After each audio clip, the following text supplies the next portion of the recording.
안녕하세요.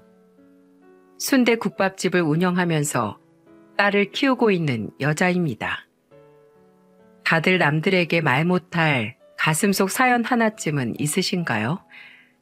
저는 꼭 운동화에 잘못 들어간 작은 돌멩이 하나가 발을 계속 아프게 하는 것처럼 늘 마음 한구석을 아프게 하는 사연이 있답니다.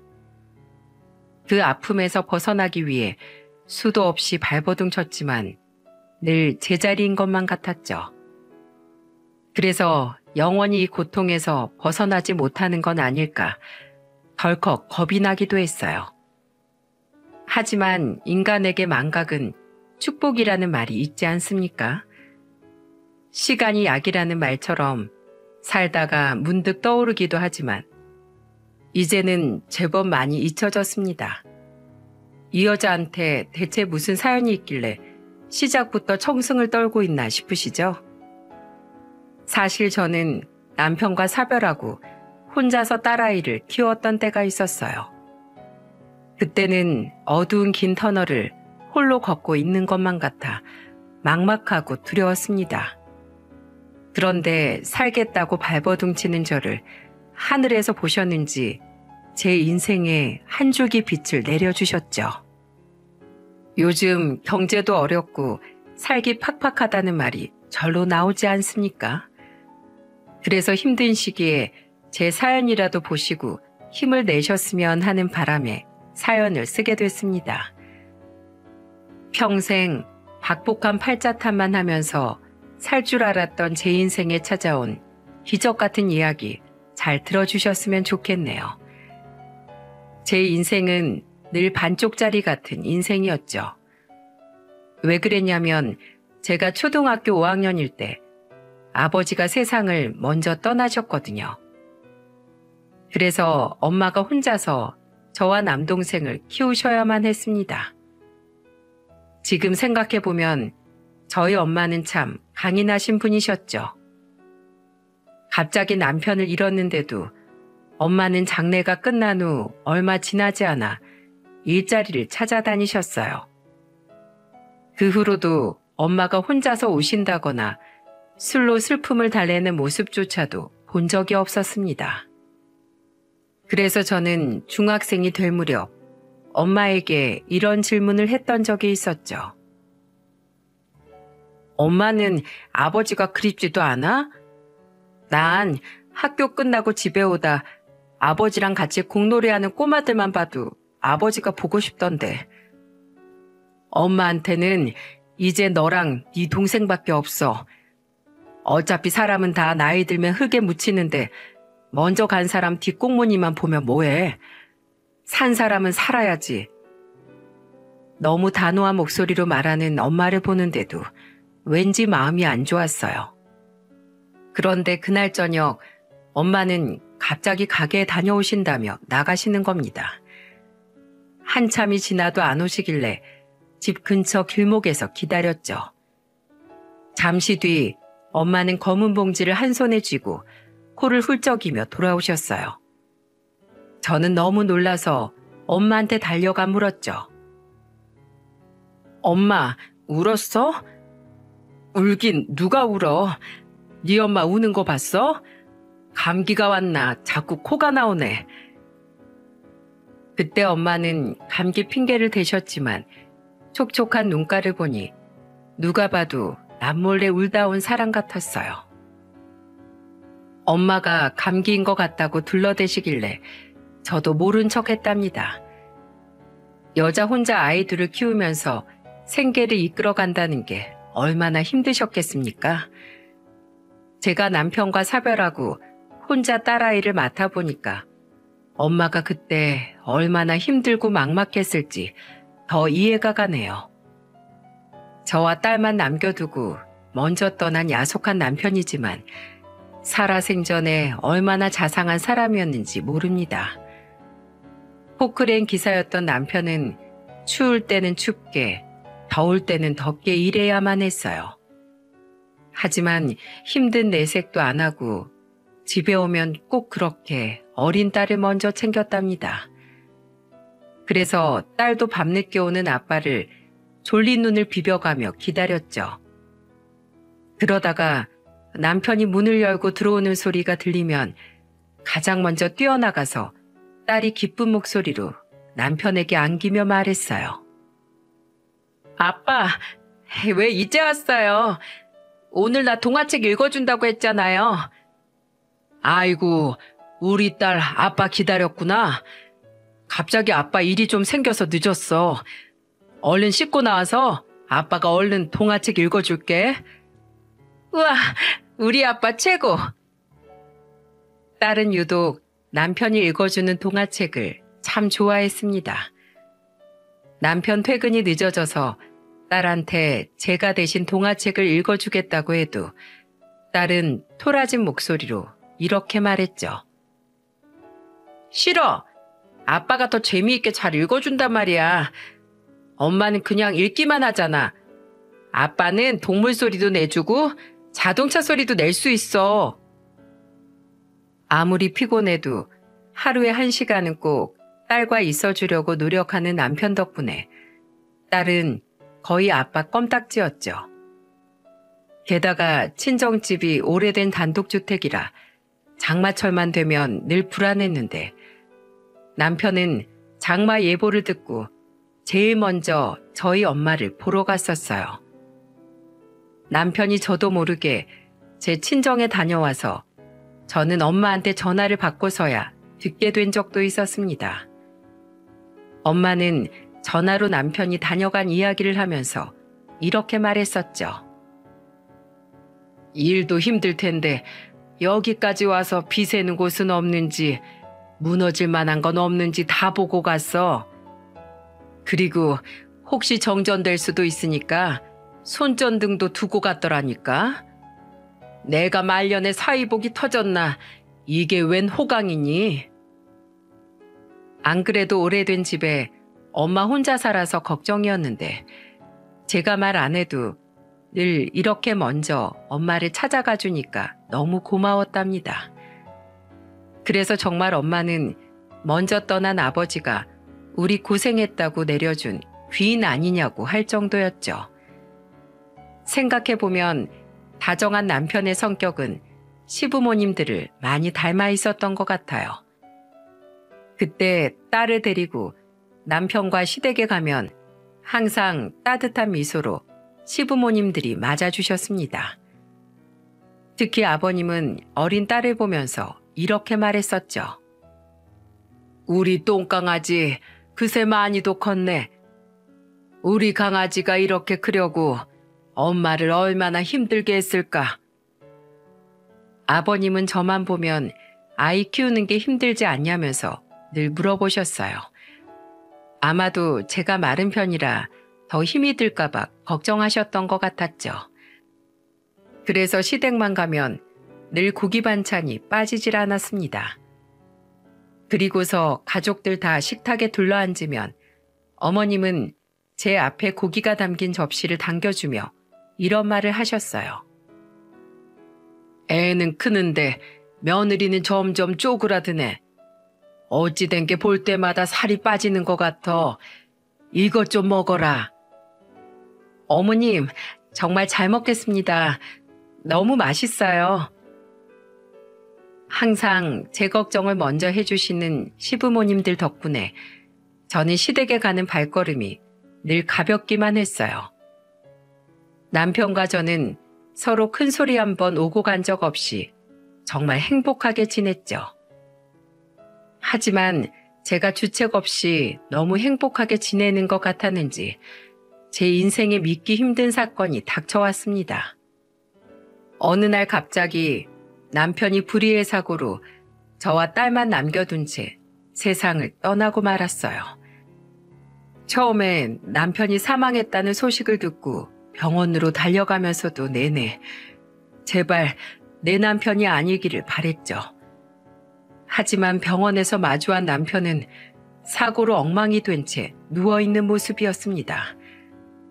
저는 다리에 힘이 풀려 그 자리에 주저앉으면서 정신 나간 여자처럼 중얼거렸어요.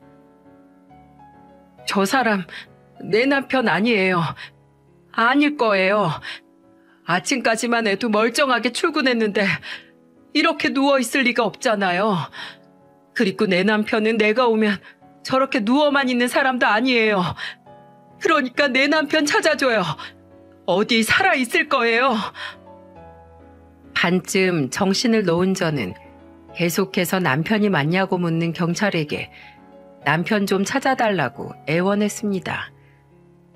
남편이 사망했다는 현실을 인정하기도 힘들었고 저처럼 아빠 없이 커야 할 딸 생각을 하니까 정말 처참한 심정이었어요.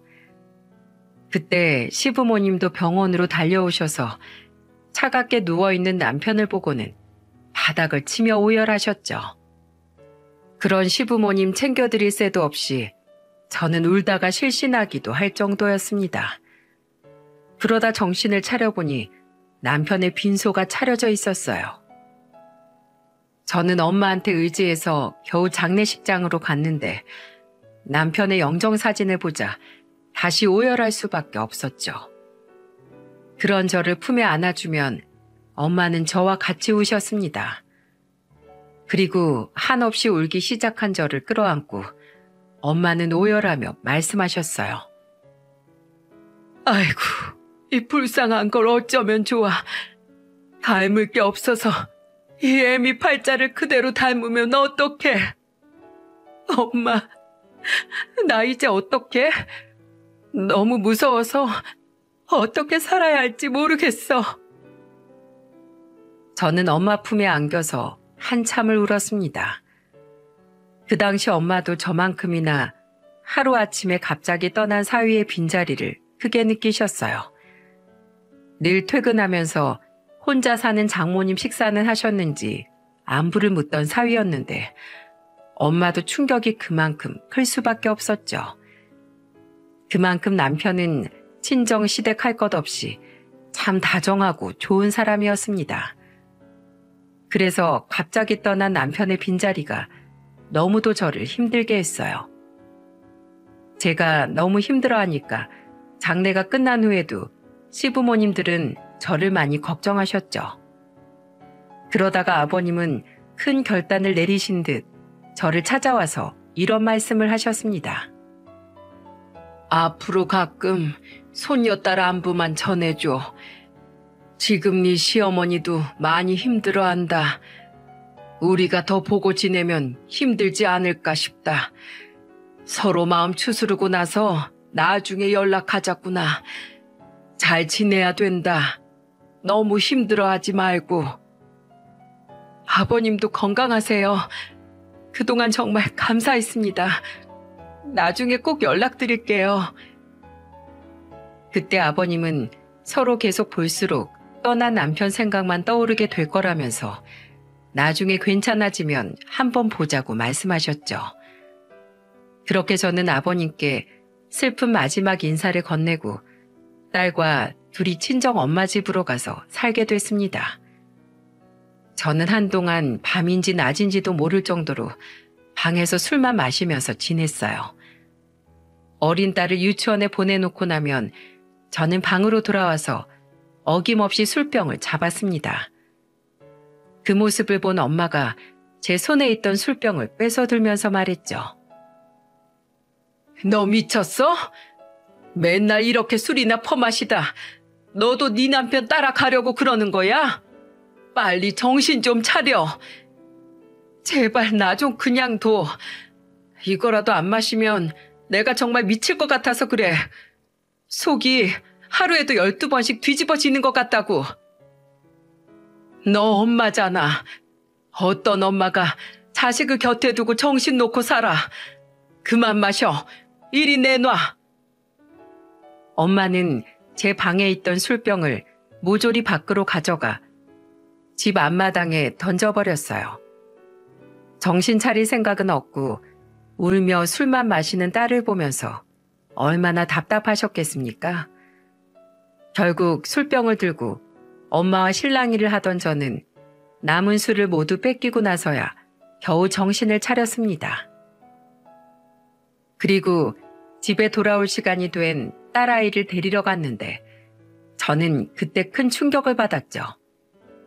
유치원 차에서 내리는 딸을 보고 애써 웃으며 아이 손을 잡았는데 딸이 갑자기 코를 막으면서 이런 말을 하는 거예요. 냄새. 엄마 술 냄새 나. 또 술 마셨어?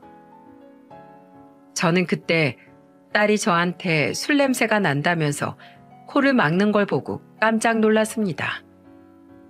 애들 앞에서는 찬물도 조심해서 마셔야 한다는데 저는 그동안 제 슬픔에 빠져서 아이를 돌보지 못했던 거죠.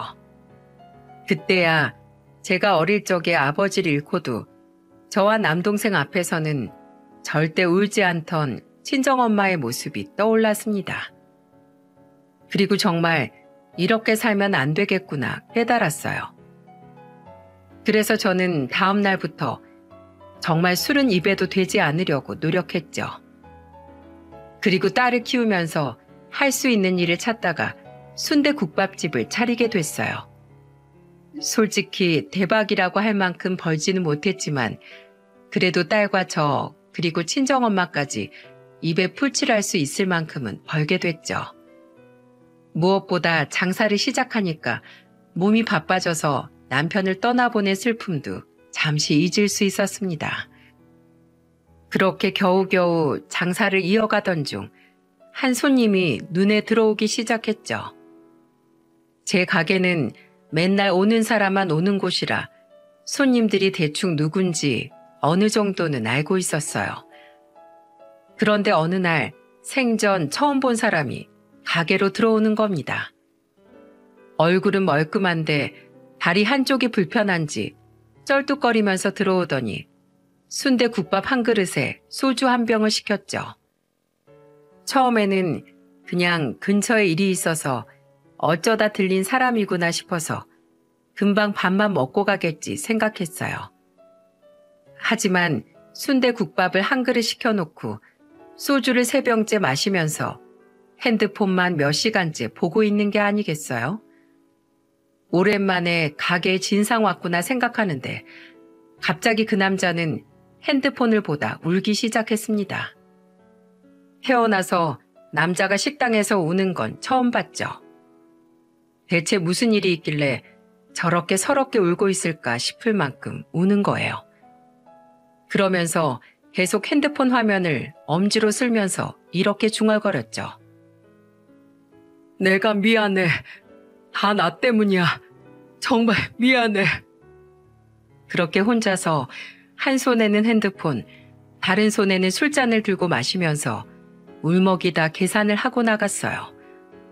그 손님은 그날 이후 일주일에 5번씩이나 술을 마시러 오기 시작했죠. 그러다 저를 더 놀라게 한 건 그 남자 손님이 가게 근처 공원에서 노숙자처럼 낮에도 술을 마시고 있는 모습을 보게 됐습니다. 전혀 노숙할 것 같은 얼굴은 아니었어요. 딱 봐도 사람이 점잖아 보이는 신사 같은 모습이었죠. 그래서 정말 어디서 큰 사기라도 당해서 길바닥 나앉는 건가 하는 생각까지 들었습니다. 그런데 길바닥에서 술을 마시면서도 그놈의 핸드폰은 꼭 쥐고 있는 거예요. 그러면서 완전히 목 놓아 울며 이렇게 말했죠. 여보, 내가 미안해. 너무 보고 싶으니까 꿈에라도 나타나 주면 안 될까? 그제야 저는 저 사람도 사별했다는 걸 눈치챌 수 있었습니다. 그 모습을 보는데 꼭 저를 보는 것 같아서 마음이 아팠죠. 그리고 다음날 그 손님은 어김없이 가게를 찾아왔고 늘 앉던 테이블에 앉았어요. 메뉴도 늘 시키던 순대국밥 한 그릇에 소주 한 병이었죠. 혼자서 한참을 마시는데 국밥 국물이 다 식었을 것 같아서 저는 다가가서 말했습니다. 손님, 이 국물 좀 데워드릴까요? 그냥 데우면 다 쫄아붙을 것 같으니까 국물도 좀 더 넣어드릴게요. 밥은 드셨어요? 밥도 안 드시고 국물에 술만 마시면 속 다 버려요. 밥도 드릴까요? 밥은 괜찮습니다. 소주나 한 병 주세요. 손님, 지금 국물에 술만 3병째예요. 제가 아무리 장사하는 사람이지만 이렇게 술만 들이붓는 사람한테 어떻게 계속 술만 줄 수 있겠어요? 제발 술 좀 주세요. 술 없이는 제가 제정신일 수가 없어서 그래요. 제발요. 맨날 국밥에 밥을 같이 줘도 밥은 안 먹고 늘 국물에 소주만 마시는 거예요. 제가 아무리 장사꾼이라지만 이런 사람한테 계속 술 팔 수 있겠습니까? 그래서 이제 술은 안 된다고 했더니 눈물을 흘리면서 달라고 하는 겁니다. 어찌나 간절하게 빌던지 저는 결국 소주를 한 병 내어주면서 이렇게 말했죠. 이게 정말 마지막이에요. 그리고 자세한 사정은 모르겠지만 술 마신다고 이미 벌어진 일이 없던 일 되는 거 아닙니다. 그러니까 몸 생각도 하면서 사세요. 제가 단호하게 말하면서 4병째 술을 줬는데 목 놓아 울더군요. 어차피 마지막 손님이라 가게에 다른 손님도 없어서 그냥 울게 뒀습니다. 저 사람은 얼마나 답답하면 저럴까 싶어서 그냥 울게 뒀죠. 그런데 하염없이 울기만 하던 사람이 울음을 멈추더니 비틀거리면서 자리에서 일어났어요. 비틀거리는 모습이 어쩐지 불안하고 위태롭게 보였습니다. 그래서 계산하는 손님을 보며 걱정스럽게 물었죠. 괜찮으세요? 혼자 가실 수 있겠어요? 가족 있으면 지금 전화라도 하세요. 저 같은 게 무슨 가족입니까? 알아서 갈 수 있으니까 걱정 마세요. 걱정하면서 물어봐도 귀엽고 괜찮다면서 혼자 나가더군요. 저도 제 코가 석자인데 누굴 걱정하겠습니까? 문이나 닫고 집에 가서 딸이나 봐야겠다 하면서 가게를 닫고 집으로 향했죠. 그런데 제가 살던 집으로 가려면 육교를 건너가야 나오는 집이었습니다. 평소처럼 늘 가던 길이니까 아무런 생각 없이 가고 있는데 깜짝 놀랄 장면을 목격하게 됐어요. 그건 바로 방금 전까지 제 가게에서 술을 마시던 그 손님이 육교에 매달려 있는 모습이었죠. 육교 난간에 매달려서 금방이라도 떨어질 것 같은 자세였습니다. 술에 취해서 그냥 매달려 있는 건지 아니면 작정을 하고 매달려 있는 건지 모르겠지만 금방이라도 밑으로 떨어질 것 같았어요. 그래서 저는 얼른 달려가서 그 손님 다리를 붙들고 소리쳤습니다. 여기서 뭐 하세요? 빨리 내려오세요. 여기서 이러면 집에 가는 게 아니라 황천길 간다고요. 이거 나요. 저는 더 살아봐야 인생 낭비예요. 숨 쉬고 살 가치가 없는 놈이라고요. 그러니까 제발 그냥 나 좀 모른 척하고 그냥 가세요. 이미 봤는데 어떻게 모른 척을 하나요? 제발 내려와요. 제가 다리를 붙들고 꼼짝 못하게 하니까 몸을 비틀면서 금방이라도 뛰어내리려고 했죠. 성인 남자를 여자가 어떻게 힘으로 제압하겠습니까? 그때 저는 에라 모르겠다 하고 그 손님 다리를 붙들고 아예 뒤로 벌러덩 주저앉아 버렸어요. 그러자 무게가 뒤로 쏠려버리니까 남자 손님은 육교 바닥으로 넘어져 버렸죠. 그제야 안심한 저는 그 손님을 보고 화를 내면서 말했어요. 내가 뜨신 국물에 밥까지 공짜로 내어준 게 이런 짓이나 하라고 준 줄 알아요? 왜 뜨순 밥 먹고 헛짓거리를 합니까? 나는 먹고 힘내서 다시 살아보라고 줬던 밥이에요. 세상에 그 밥도 못 먹고 굶는 사람들이 얼마나 많은 줄 알아요? 사장님이 뭘 안다고 그러세요? 아내 먼저 떠나보낸 제 심정을 알기나 하세요?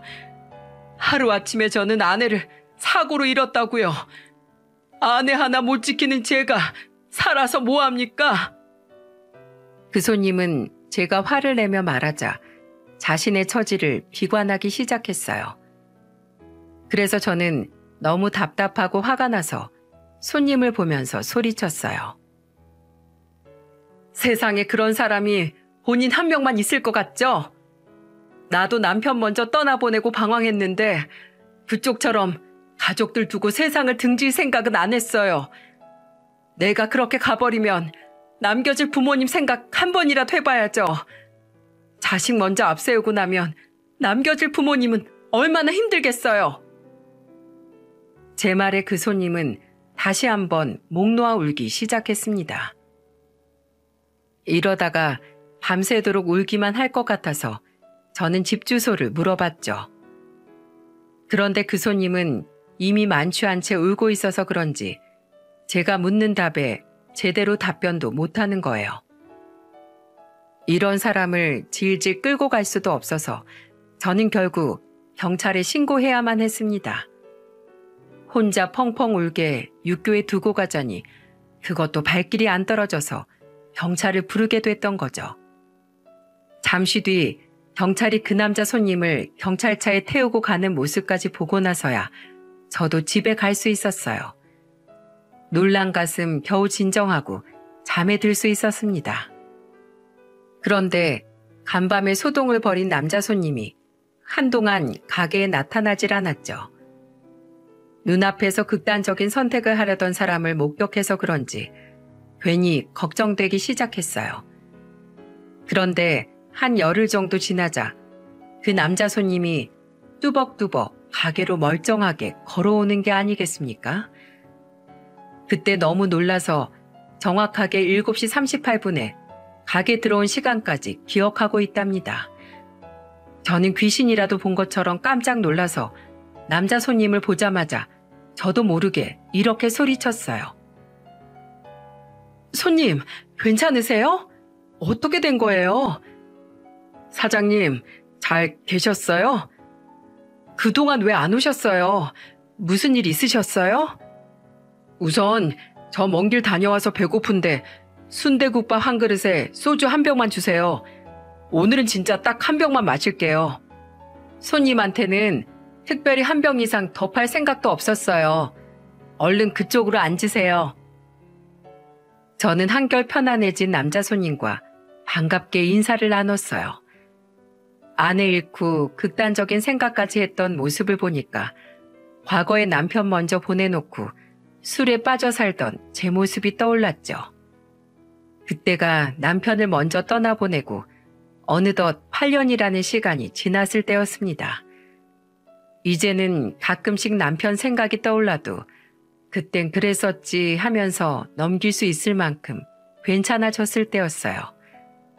그런데 꼭 박복한 네 팔자 같은 인생을 사는 그 손님이 눈에 밟혔죠. 혼자서 순대국밥 한 그릇 놓고서 술을 따라 마시는데 어찌나 쓸쓸해 보였는지 모릅니다. 마침 바깥 날씨가 굳어서 그런지 손님도 그 손님뿐이었어요. 그래서 손님이 안타까워 보여서 저는 정중히 다가가서 조심스럽게 물어봤죠. 손님, 잠시 자리에 앉아도 될까요? 네, 그럼요. 신경 써주셔서 감사합니다. 늘 사장님한테 이런 모습만 보이는 것 같네요. 원래 국밥집에 소주 파는 가게는 다 그런 거예요. 여기 뭐 사연 있는 사람 손님 한 명뿐이겠어요? 손님이 많진 않아도 일용직 사람들부터 멀쩡한 회사원들까지 많아요. 여기 사장부터 사연이 많으니까 그렇겠죠. 제 말에 남자 손님은 살짝 웃더군요. 그래서 저는 그 손님 앞자리에 앉으면서 이렇게 말했습니다. 한 달 넘게 본 것 같은데 웃는 모습은 처음 보네요. 울기만 하는 사람인 줄 알았어요. 그래도 사람이 웃으니까 참 보기가 좋네요. 제가 술 한 잔 따라 드릴까요? 저랑 비슷한 사연 있으신 것 같은데 술 말고 같은 처지에 있는 사람끼리 의지해 보자고요. 저한테 말하기 어려우셨을 텐데 먼저 얘기해 주셔서 감사해요. 그리고 그때 저 술 먹고 홧김에 그랬던 거예요. 절대 사장님이 주신 밥 먹고 그렇게 가려던 건 아니었어요. 나도 교통사고로 하루아침에 남편 잃었어요. 엄청 힘들어서 저도 그때는 손님처럼 술만 마셨다니까요. 그런데 저는 딸이 한 명 있거든요. 어느 날 딸이 저한테 술 냄새 난다고 하는 거예요. 그때 정신이 확 들더라고요. 제가 무슨 생각했는 줄 아세요? 어떤 생각하셨는데요? 남편은 떠났어도 내 옆에 남은 가족들이 있는데 내가 너무 이기적이었구나 생각했죠.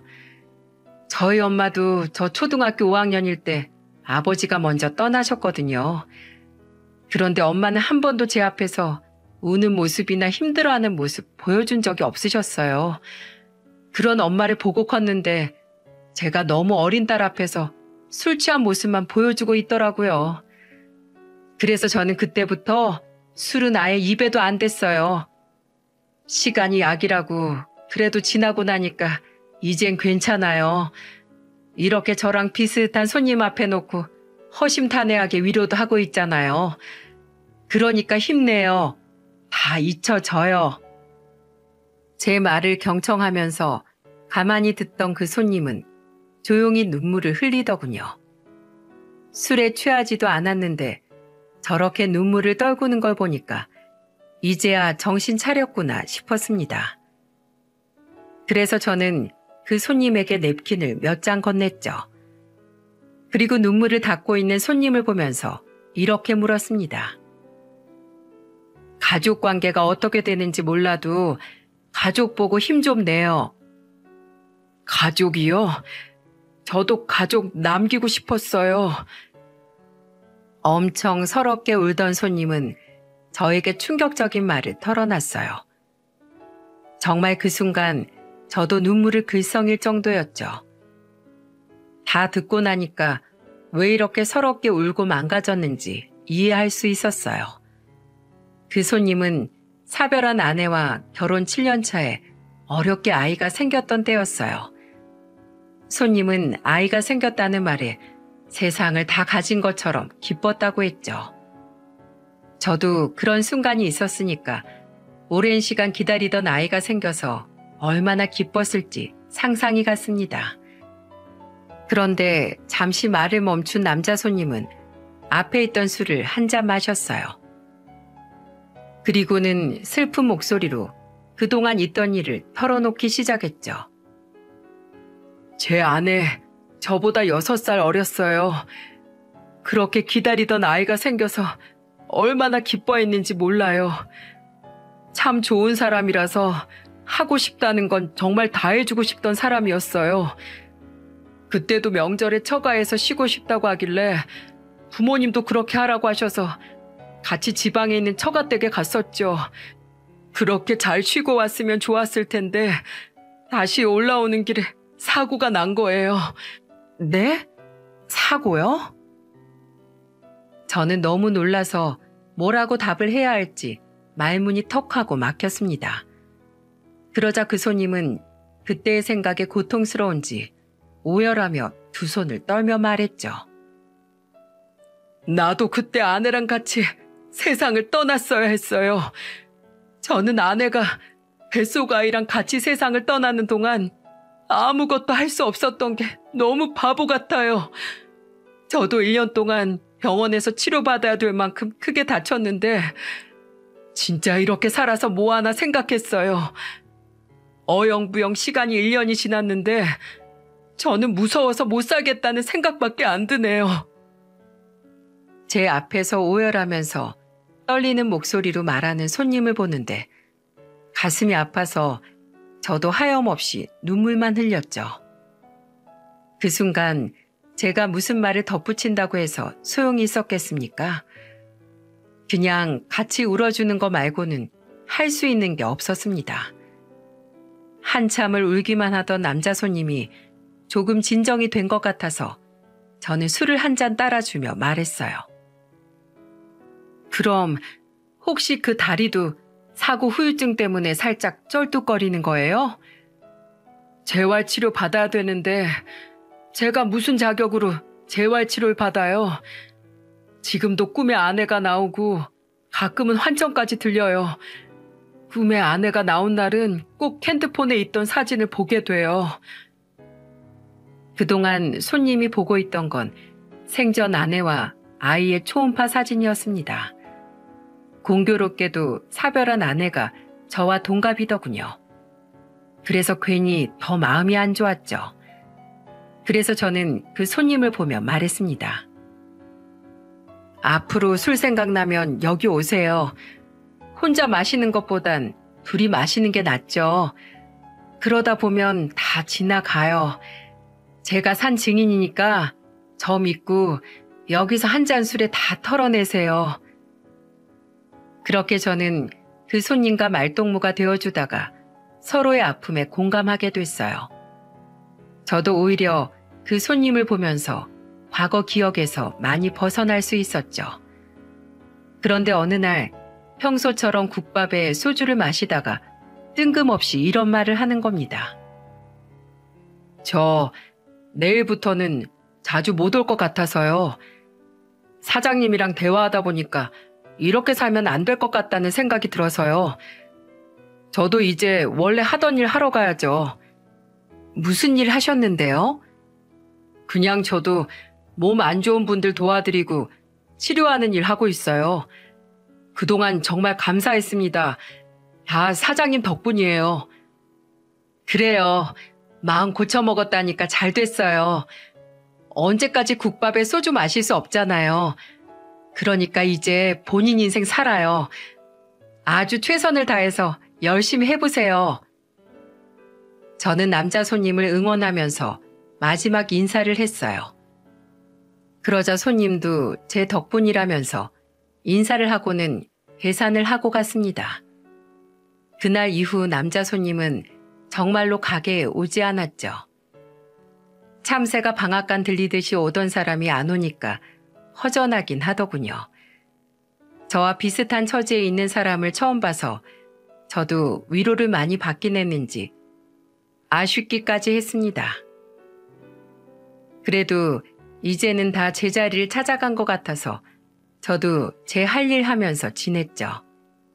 그러던 어느 날 그 남자 손님이 또 가게로 찾아온 거예요. 그런데 그때는 혼자가 아니라 같이 일하는 동료들과 온 것 같았는데 대화하는 걸 듣고 깜짝 놀랄 수밖에 없었습니다. 한 손님이 자주 오던 손님을 보면서 이렇게 말하는 거예요. 선생님, 여기가 순대국밥 맛집이라고 하셨죠? 수술 끝내고 왔더니 너무 힘들어서 뚝배기 씹어 먹을 수 있을 것 같아요. 자주 오던 곳인데 진짜 맛있어요. 저는 순대국밥 먹으러 꼭 여기만 와요. 알고 보니까 맨날 순대국밥 한 그릇에 소주 한 병을 주문하던 손님이 의사였던 겁니다. 여러분들이 다 아시는 그런 큰 대학병원은 아니었지만 나름 제가 사는 지방에서는 제법 규모가 있는 병원이었죠. 저렇게 대단한 일을 하는 사람이 노숙자처럼 생활할 만큼 큰 충격이었구나 싶더라니까요. 그리고 잠시 뒤 남자 손님은 저한테 따라와서 주문을 하면서 이렇게 말했습니다. 사장님, 그동안 잘 계셨어요? 그럼요. 근데 의사셨어요? 전 까맣게 몰랐네요. 다리는 이제 괜찮아요? 네, 그동안 재활치료 받았어요. 다시 병원에 복귀하려면 재활치료부터 받아야 되니까 한동안 치료에만 전념했죠. 그래도 다행이네요. 이제 안색도 좋아 보이고 괜찮아 보여요. 그렇게 짧은 안부 인사를 하고 의사였던 손님은 동료들 옆으로 갔죠. 왠지 묘한 감정이 들긴 했지만 정성스럽게 음식을 만들어서 갖다 줬어요. 그러자 같이 있던 동료가 저를 보면서 들뜬 목소리로 말했습니다. 냄새가 너무 좋은데요. 저희 이거 먹으려고 차 타고 30분이나 달려왔어요. 정말요? 입맛에 맞으셨으면 좋겠네요. 지방이라 차로 30분이면 꽤 먼 거리였죠. 그런데 굳이 여기까지 와줬다니까 너무 고마웠습니다. 제 가게가 좀 외진 곳에 있었거든요. 그러면서 다들 국물 한 입씩 먹더니 국물이 너무 맛있다면서 남자 손님을 보면서 감탄했죠. 그러자 자주 오던 그 남자 손님이 나지막히 이런 말을 했습니다. 나는 여기 맛도 있지만 여기만 오면 마음이 편해져서 자꾸 오게 되네요. 아마 여기 사장님 응원과 격려 없었으면 다시 복귀할 엄두도 못 냈을 거예요. 그러자 다른 동료들은 감탄을 하면서 자주 와야겠다고 말했어요. 그리고 밥을 먹으면서 셋이 대화를 하는데 참 대단한 사람들이구나 생각이 들었죠. 나는 고작 식당 아줌마면서 저렇게 대단한 사람인 줄도 모르고 감히 충고했구나 싶었습니다. 그래도 내 조언이 도움이 됐다고 하니까 그걸로 됐다고 생각했죠. 그리고 동료들과 밥을 다 먹고 나가는 손님 뒷모습을 보는데 저와는 다른 세계 사람 같아 보였어요. 그래서 이제는 점점 멀어지겠구나 싶었습니다. 그런데 이런 제 예상과 달리 그 손님은 시간이 나면 계속 가게로 찾아오는 게 아니겠어요? 꼭 순대국밥을 먹으러 오는 게 아니라 한 번은 가게에 오더니 제게 이런 말을 했죠. 사장님, 여기 가게 위치가 안 좋아요. 홍보를 해야 사람들이 찾아올 것 같아요. 요즘은 인터넷으로 홍보하는 시대인데 제가 아는 지인 통해서 한번 해보세요. 비용은 무료로 해드릴게요.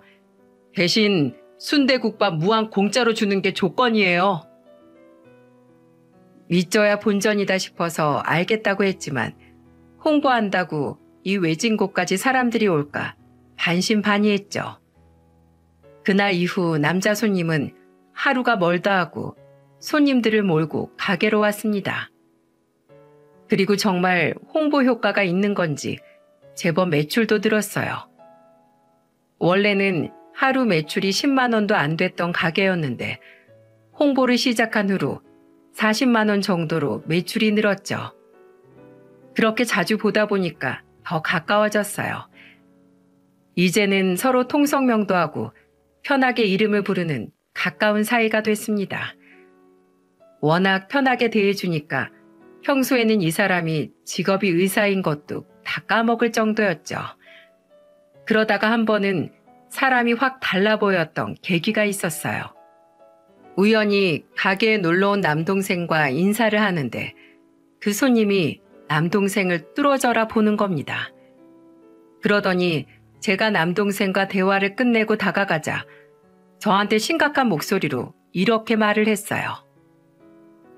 방금 저분 용숙 씨 남동생이에요? 맞아요. 남동생이 요즘 통 입맛도 없고 어쩌다 물 먹어도 자주 체한다길래 걱정이 돼서 와보라고 했어요. 밥이라도 함께 해주려고요.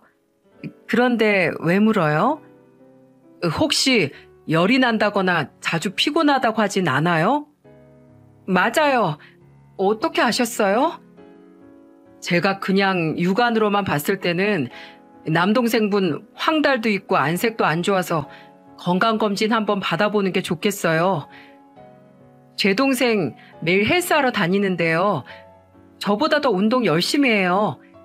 검진은 제가 받아야 될걸요. 가장이라고 얼마나 자기 몸 챙기는지 몰라요.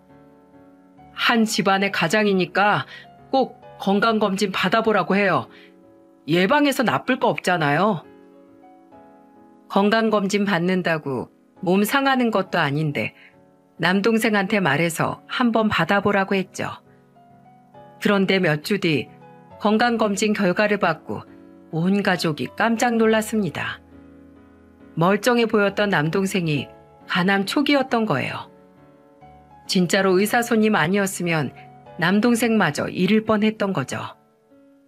남동생이랑 올케는 의사 손님을 만나러 가게로 찾아왔고 감사 인사까지 했어요. 저는 남동생 부부가 가고 난 뒤 손님을 보며 말했죠. 명준 씨, 진짜 의사 맞았네요. 그것도 완전 명이에요. 간암은 침묵의 병이라 알아보기 힘들다는데 진짜 대단하세요. 제가 맨날 여기서 국밥 먹는 것만 봐서 그렇지 저 일 잘하는 의사예요. 덕분에 남동생은 치료도 잘 받을 수 있었어요. 그렇게 3년 정도를 가깝게 지내면서 묘한 감정이 들기 시작했죠. 서로 이름을 부르면서 가까워지다 보니까 마음이 생겨버린 겁니다. 하지만 워낙 저와는 다른 사람이라는 생각에 마음을 표현하지는 않았어요. 그렇게 커지는 마음을 숨긴 채 지내던 어느 날 명준 씨가 꽃다발을 들고 가게로 찾아왔던 적이 있었죠. 뜬금없는 상황에 깜짝 놀라면서 물었습니다. 순대국밥 가게 안 어울리게 무슨 꽃다발이에요? 이 꽃다발 용숙 씨 거예요. 오늘은 꼭 고백하려고 아예 꽃다발까지 사왔어요. 그동안 제 옆에서 힘이 되어줘서 고마워요. 앞으로는 친구 말고 인생의 동반자로 지내고 싶어요.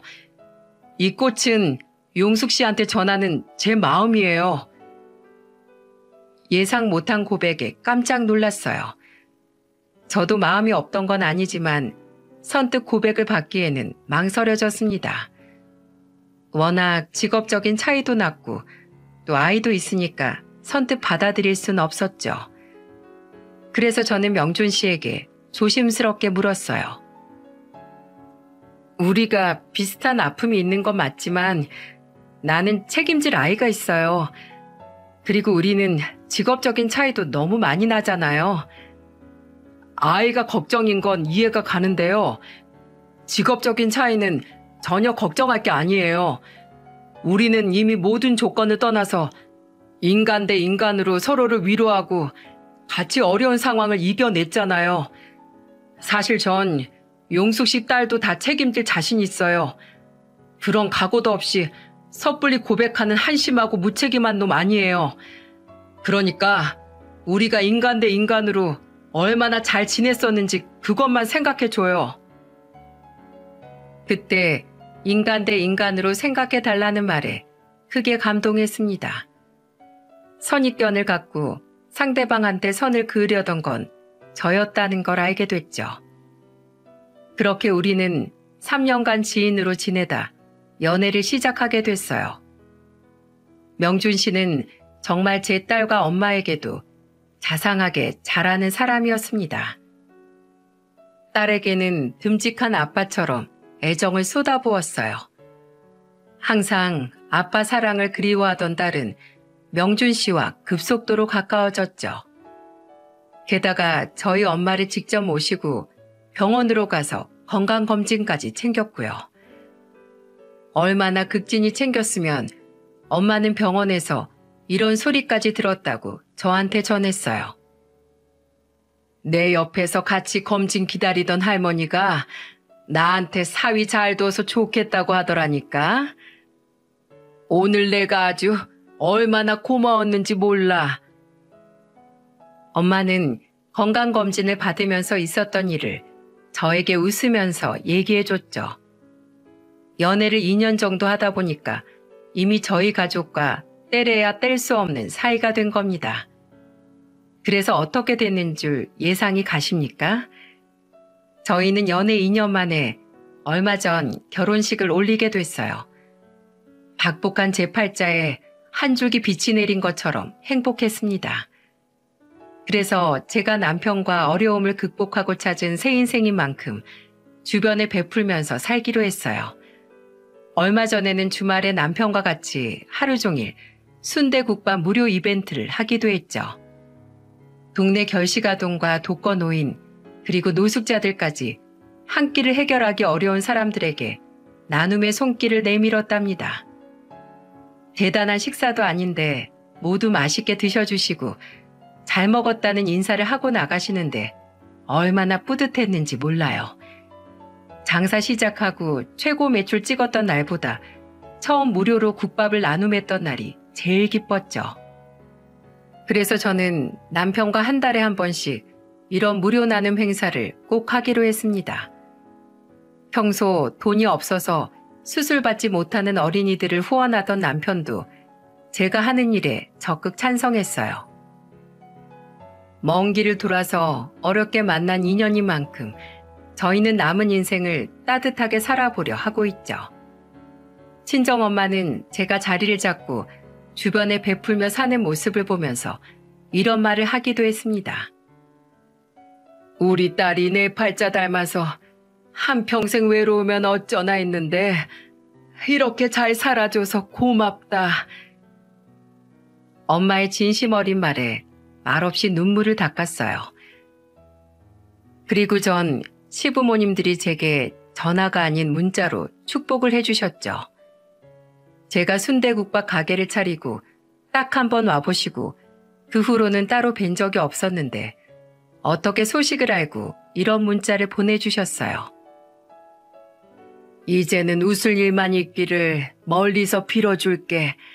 축하한다. 항상 행복하렴. 옛 생각에 잠시 글썽였지만 이제는 정말 제 인생 한번 행복하게 살아봐도 되겠죠? 제 사연 어떻게 들으셨는지 모르겠네요. 그래도 위기 속에도 희망을 잃지 않길 바라는 제 뜻은 꼭 알아주셨으면 좋겠습니다. 인생 살다 보면 힘든 일 앞으로 있겠지만 한번 큰 고비 넘겨보니까 앞으로는 어떤 위기가 생겨도 이겨낼 수 있을 것 같아요. 100세 인생인데 당장 힘들다고 좌절하면 되겠습니까? 살아있는 자에게 희망이 있다니까 우리 모두 힘내보자고요. 또 베푸는 자에게 복이 있다고 모두 좋은 마음으로 극복하셨으면 좋겠습니다. 모두들 힘내세요.